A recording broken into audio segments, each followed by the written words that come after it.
Chcel by som vám vysvetliť, prečo kandidujem. 23 rokov po nežnej revolúcii je obyvateľstvo na Slovensku nespokojné. Nespokojné so svojím životom.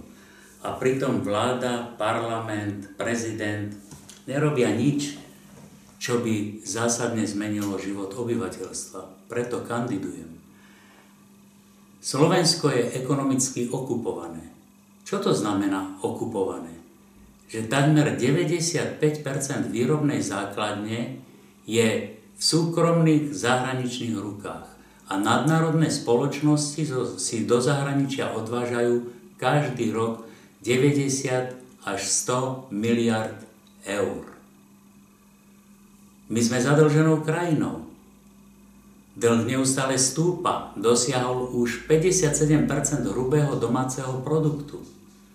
Na obyvateľa prípada alebo takmer 8 000 eur tohoto dlhu. A my na tento dlh nemáme peniaze, aby sme ho splácali. My splácame iba úroky. Preto sme banánovou republikou, veľmi vzdialený od vysnívaného Švajčiarska. My sme krajina, ktorá stratila potravinovú sebestačnosť. Navyše potraviny, ktoré sa dovážajú na Slovensku zo zahraničia, sú drahé a ešte k tomu zaťažené 20% DPH. Pritom 17 krajín z Únie má DPH na potraviny od 5 do 10%. Veľká Británia napríklad má nulové DPH na potraviny a Slovensko až 20%. Pritom mnohí ľudia sú zachraňovaní pred hladom prídelmi cestovým.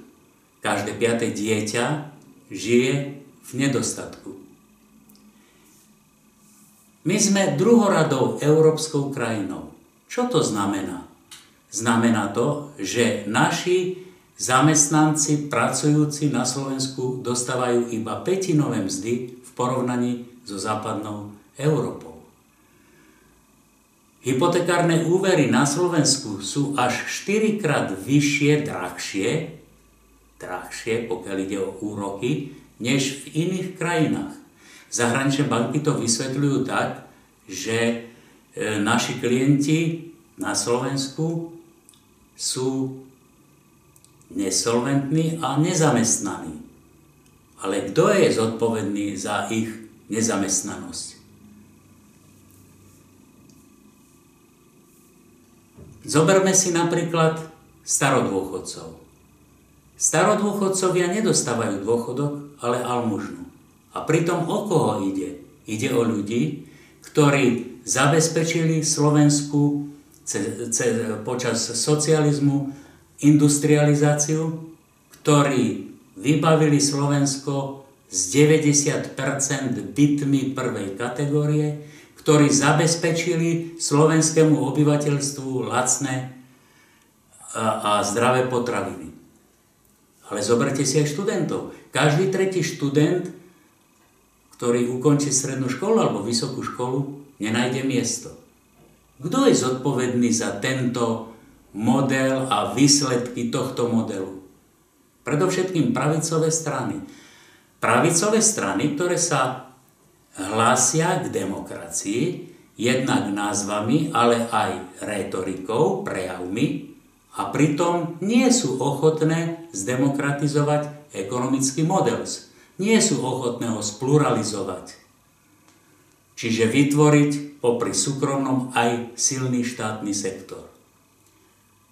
Hoci tento neoliberálny model, ako sa volá kapitalizmus, založený na celoplošnej privatizácii a majetkovom prevrate, neúspel nikde na svete, ani Smer, sociálna demokracia, nie je ochotný reštrukturalizovať, zmeniť, spluralizovať a zdemokratizovať.